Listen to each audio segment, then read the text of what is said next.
مدینہ کی میں جو فوج تھوڑی سی میسر تھی اس کا یہ حال تھا کہ 3 یا 4 ماہ سے اس کو تنخواہ نہیں ملی تھی، خراج آنا بند ہو گیا تھا، حضرت معاویہ نے ایک پیسہ نہیں بھیجا، سب سے زیادہ خراج وہاں سے آتا تھا۔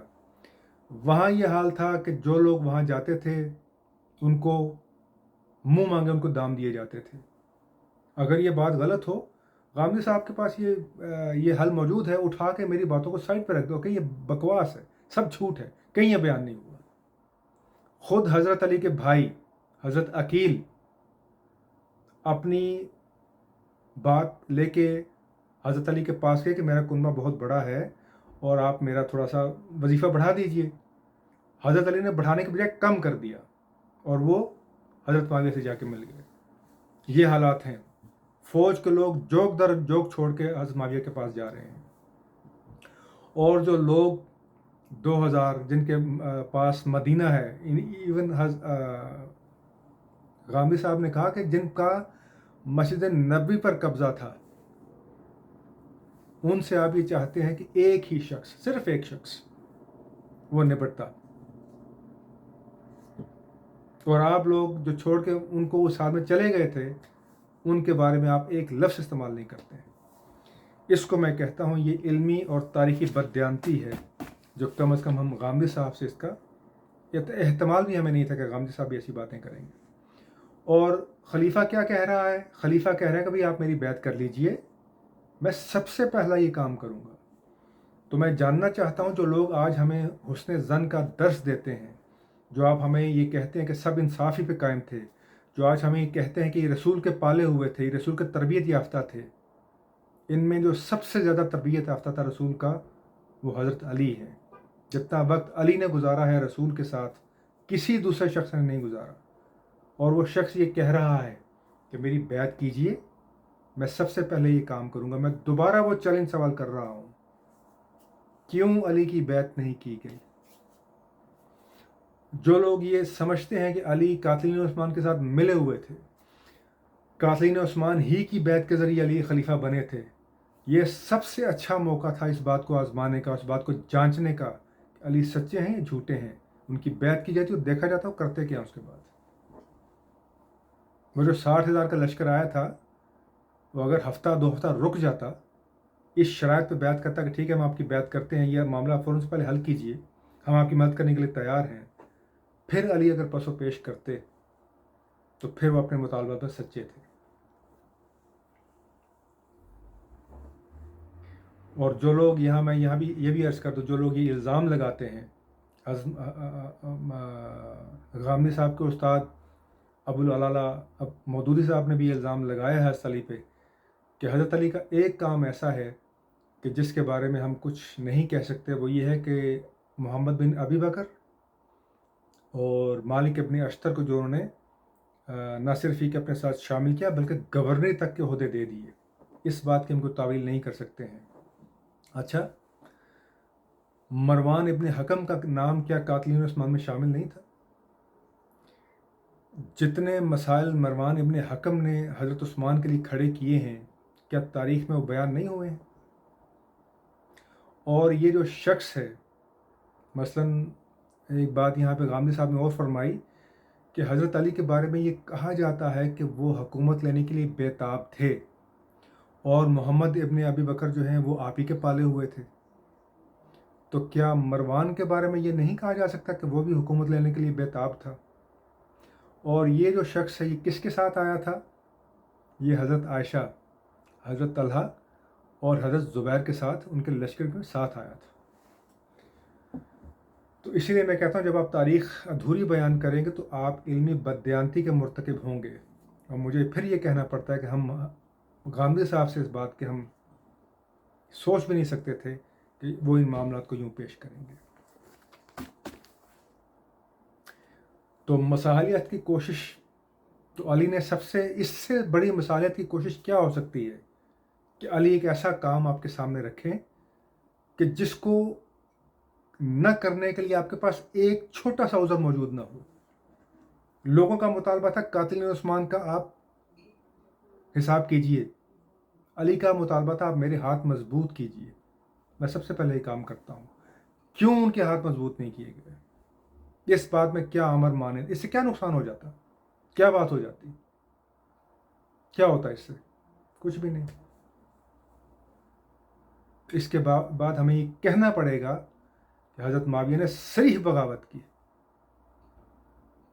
اور حضرت عائشہ، حضرت طلحہ اور حضرت زبیر نے فاش غلطی کی، فاش، جو ان کو نہیں کرنی چاہیے تھی. ان کو اس بات کا حق نہیں تھا.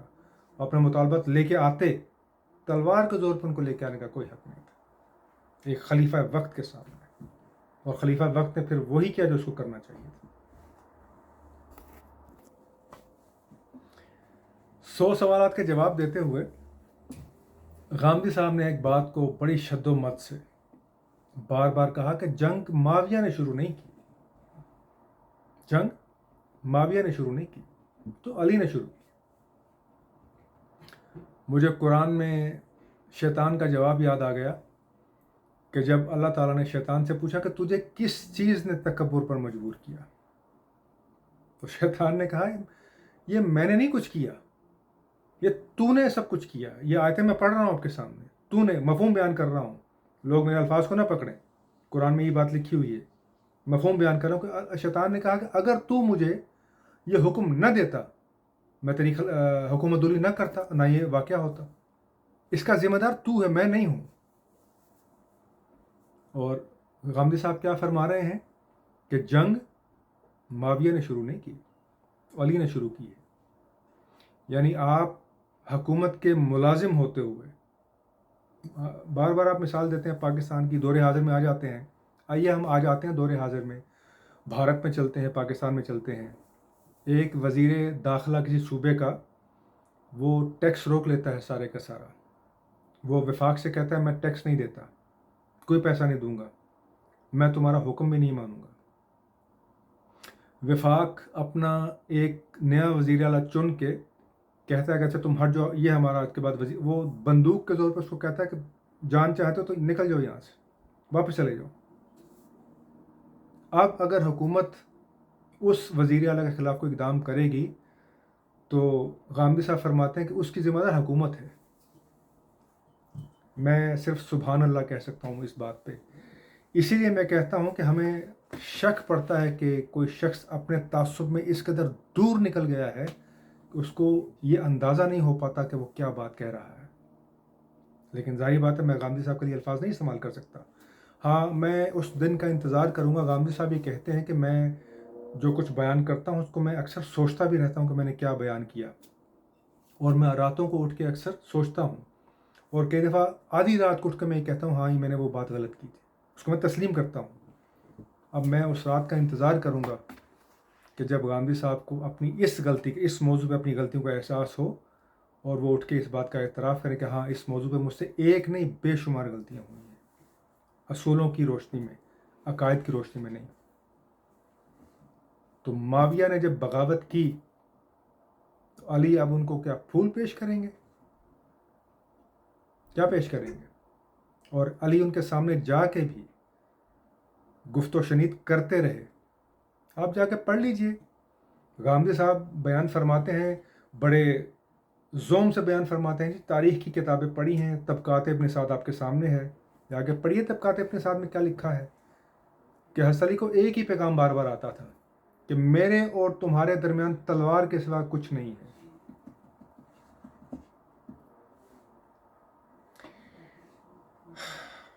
I'm speechless. میرے پاس الفاظ نہیں ہیں غامدی صاحب کی اس دلیل کا جواب دینے کے لیے کہ جنگ معاویہ نے علی نے شروع کی.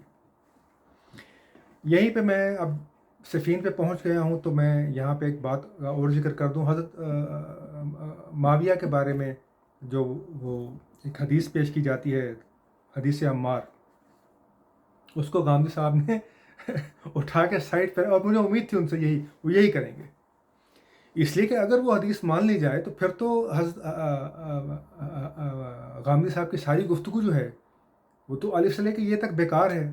تو مجھے یقین تھا، میں آپ کو سچی بات بتاؤں دوستوں، کہ اس حدیث کے ساتھ یہی ہوگا.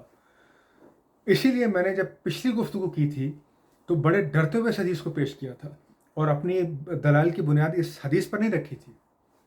لیکن اب اور معاویہ صاحب غامدی صاحب نے کیا کہا کہ حضرت علی نے اس حدیث کو پیش ہی نہیں کیا. تو جب پیش ہی نہیں کیا تو پھر حدیث کو کیسے مان لیں؟ 2-3 جوابات ہیں اس بات کے میں دینا چاہتا ہوں. پہلی بات یہ ہے، اس حدیث کو جنگ جمل میں حضرت طلحہ اور حضرت زبیر کے سامنے رکھا گیا. مودودی صاحب نے اس بات کو بیان کیا ہے. میرا سوال یہ ہے کہ کیا حضرت طلحہ اور حضرت زبیر نے اس حدیث کو مانا؟ پیچھے ہٹے؟ آئیے کہہ دیجئے کہ یہ بھی بات غلط ہے، یہ بھی گھڑی ہے میرے استاد نے. بیان کر دیجئے، آپ ہی کے استاد نے لکھی ہے، بیان کر دیجئے اس کو. جس کتاب کا آپ نے حوالہ دیا طبقات ابن سعد کا، اسی ابن سعد نے اس حدیث کو بہت سے سندوں کے ساتھ بیان کیا ہے اپنی ہی کتاب میں. یعنی جو چیز آپ کو پسند آئے آپ اپنی مرضی سے اس کتاب سے لے لیتے ہیں، اور جو نہ پسند آئے آپ کو چھوٹا سا نقطہ بیان کر کے آگے بڑھ جاتے ہیں. ٹھیک ہے، آپ نے کہا علی نے پیش نہیں کیا.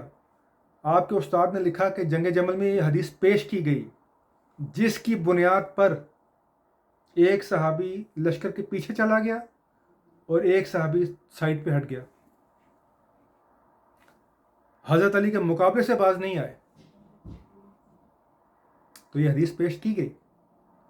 پھر کہہ رہا ہوں آپ کے استاد نے لکھا ہے. کیا اثر ہوا؟ حضرت عائشہ پہ اس کا کیا اثر ہوا؟ آپ نے یہ کہا غامدی صاحب کہ جب یاسر بن عمار علی کے لشکر میں تھے تو یہ بات تو اپنے آپ واضح تھی کہ علی ہی حق پر ہیں، تو لہذا اگر یہ حدیث سچی ہوتی تو پھر جنگ ہی کیوں ہوتی؟ تو حضرت عمار بن یاسر تو جنگ جمل میں بھی حضرت علی کے ساتھ تھے. اس وقت کتنے لوگوں نے اس بات کو مانا؟ دوسرا نقطہ، حضرت علی اولی الامر ہیں، ان کی اطاعت فرض ہے. حضرت عائشہ پہ بھی فرض ہے، طلحہ پہ بھی فرض ہے، حضرت زبیر پہ بھی فرض ہے. کیا انہوں نے قرآن کے حکم کو مانا؟ نہیں مانا. تو جو شخص قرآن کے حکم کو نہیں مان رہا وہ حدیث کو پھر کہاں رکھے گا؟ حضرت معاویہ کے اولی الامر ہیں حضرت علی. آپ گورنر ہیں اور آپ خلیفہ ہیں، بیعت فرض ہے آپ پہ، قرآن کا حکم ہے. کیا حضرت معاویہ نے مانا اس بات کو؟ نہیں مانا تو حدیث کو پھر کہاں مان لیتے؟ اور آخری نقطہ جو میری طرف سے جواب ہے کہ یہ تعویل حضرت معاویہ کی طرف سے پہلے سامنے آئی کہ عمار کو ہم نے نہیں مارا، اس کو تو اس نے مارا ہے جو اس کو ہمارے سامنے لے کے آیا ہے. اس تعویل کو ابن سعد نے بھی لکھا ہے، اس تعویل کو آپ کے استاد نے بھی لکھا ہے. تو جب یہ تعویل، اور میں یہاں پہ ذرا موازنہ کر لوں، حضرت غامدی صاحب یہی فرماتے ہیں نا کہ علی نے تو معاویہ نے تو جنگ نہیں شروع کی، جنگ تو شروع کی علی نے. اور میں نے کہا شیطان نے بھی یہی کہا تھا کہ اللہ تعالیٰ تو اس کا ذمہ دار ہے. یہی سیم دلیل حضرت معاویہ کی طرف سے آ رہی ہے کہ عمار کو میں نے تھوڑی مارا ہے، اس کو تو اس نے مارا ہے جو اس کو میرے سامنے لے کے آیا ہے. اب یہ تعویل فوراً سے پہلے سامنے آئی قتل عمار کے بعد. اب یہ جب تعویل سامنے آئے گی تو وہ شخص اس حدیث کو مان رہا ہے تو اس کی تعویل کر رہا ہے نا، جس نے بھی اس کی تعویل کی. یہ ابو العلا مودودی صاحب نے لکھا ہے کہ عمر بن عاص کے بیٹے نے اور عمر بن عاص دونوں نے جا کے معاویہ سے کہا کہ وہ یاسر بن عمار شہید ہو گئے ہیں اور یہ حدیث ان کے بارے میں موجود ہے. تو معاویہ نے فوراً کہا کہ بھائی اس کو میں نے تو نہیں مارا، اس کو تو اس نے مارا جو اس کو میرے سامنے لے کے آیا. اب علی تک جب یہ تعویل پہنچے تو اب علی کو حدیث پیش کرنے کی کیا ضرورت ہے؟ جو شخص حدیث کی تعویل کر رہا ہے وہ اس کو مان رہا ہے تو تعویل کر رہا ہے نا. میرا یہ جواب ہے اس پہ. اور پھر حضرت علی نے وہ بڑا خوبصورت جملہ عطا فرمایا کہ اچھا اگر یہ بات ٹھیک ہے معاویہ کی تو پھر ہمیں یہ بات ماننی چاہیے کہ حضرت حمزہ کو کفار نے شہید نہیں کیا، حضور نے شہید کیا جو ان کو کفار کے سامنے لے گئے.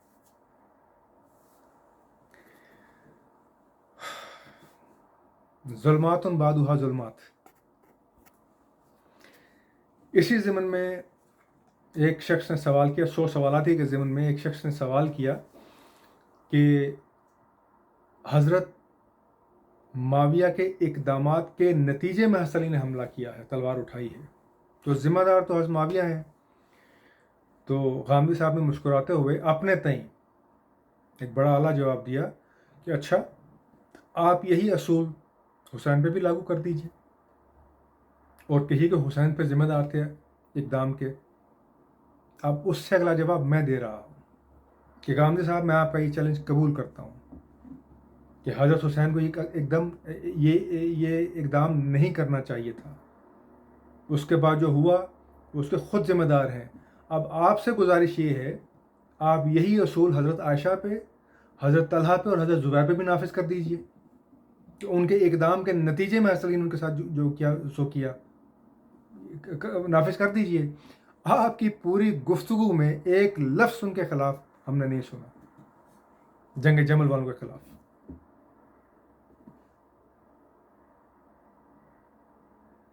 یہاں پہ ایک بات میں مزید آپ کے سامنے دوستوں رکھ دوں کہ حضرت عائشہ، میں نے آگے بیان کیا کہ اگر وہ قاتلین عثمان کے بارے میں وہ تمام باتیں ٹھیک ہیں جو ان کے بارے میں بیان کی جاتی ہیں، تو مروان ابن حکم ان کے ساتھ کیا کر رہا تھا، یہ پہلی بات۔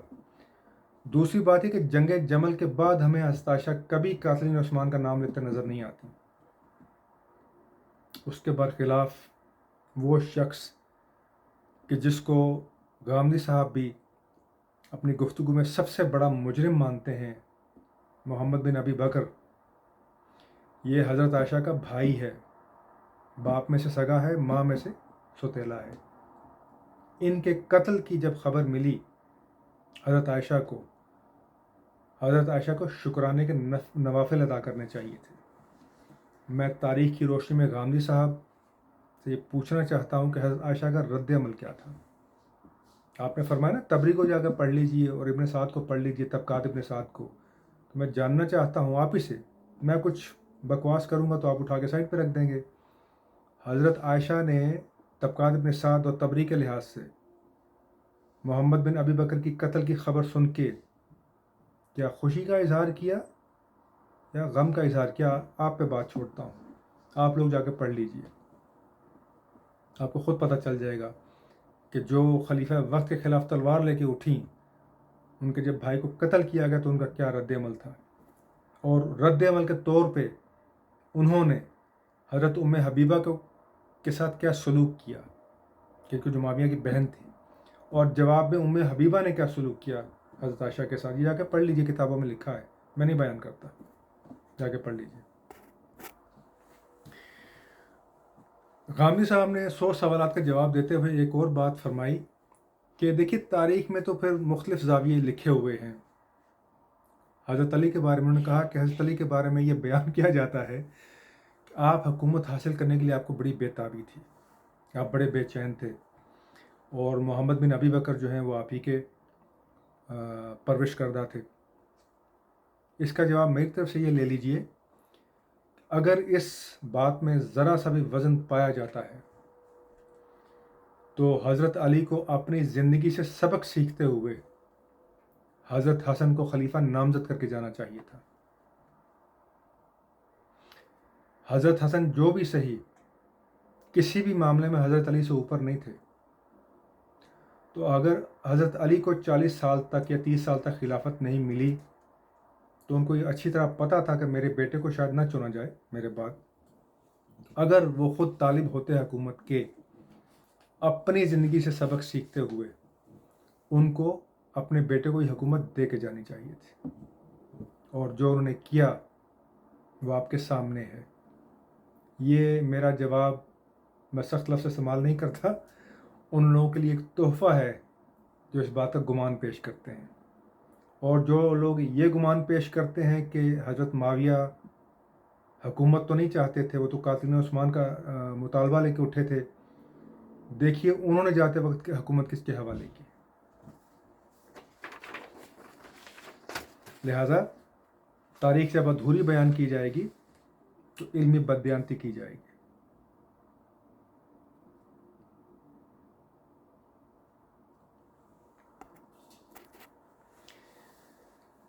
ایک اور نقطہ میں یہاں پہ بیان کرنا چاہتا ہوں کہ جو حضرت معاویہ کے حق میں غامدی صاحب نے کہا کہ معاویہ نے جنگ صفین کے موقع پر مصالحت کی پھر ایک اور کوشش کی کہ قرآن کو اٹھایا اور کہا کہ قرآن ہمارے اور تمہارے درمیان فیصلہ کرے گا.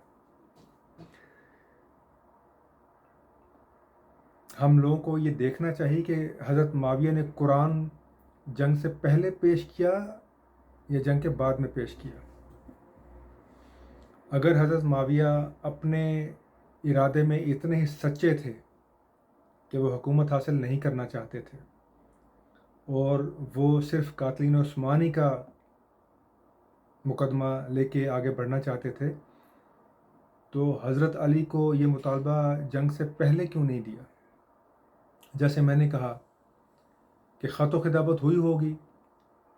اگر ہم آج مجھ جیسے جاہل اور پرلے درجے کے جاہل اس موضوع پہ کلام کرتے ہوئے قرآن کی آیات پیش کر سکتے ہیں تو حضرت علی جیسے جلیل القدر شخص نے حضرت معاویہ جیسے بڑی شخصیت کو جب گفتگو کا میں خطوط لکھے بات چیت کی قرآن کے حوالے تو دیے ہوں گے نا. یہ تو نہیں ہو سکتا کہ نہیں دیے ہوں گے، بے شمار حوالے دیے ہوں گے. حضرت معاویہ نے یہ پیشکش اس وقت سامنے کیوں نہیں رکھی؟ دیکھیے یہاں پہ بہت سارے نقطے مکس ہو جاتے ہیں. غامدی صاحب فرماتے ہیں انسانی جان کو حرمت حاصل ہے، ہر موقع پہ دیکھا جائے گا کہ انسانی جان کا ضیاع نہ ہو.